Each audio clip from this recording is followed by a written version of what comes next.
2025 में नया घर बनाने में कितना खर्चा आएगा? 1000 स्क्वायर फीट का सीमेंट लगेगी 420 बैग 1,68,000 की। सैंड लगेगी 1650 क्यूबिक फीट 1 लाख का।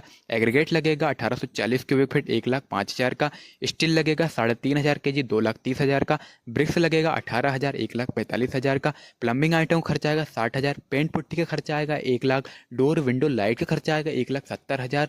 और दोस्तों फ्लोर टाइल और वॉल टाइल का खर्चा आएगा 80 से 85,000। टोटल मटेरियल का कॉस्ट 11,43,000 का आएगा। लेबर कॉस्ट 300 स्क्वायर फीट के लिए है तो लगभग 3 लाख की लेबर कॉस्ट हो जाएगी। टोटल कॉस्ट 14,43,000 से लेके 14,50,000 के आसपास में आपका घर बनकर तैयार हो जाएगा। अदर कॉस्ट मिला ले तो लगभग 15 लाख में आपका प्रॉपर घर बन अच्छा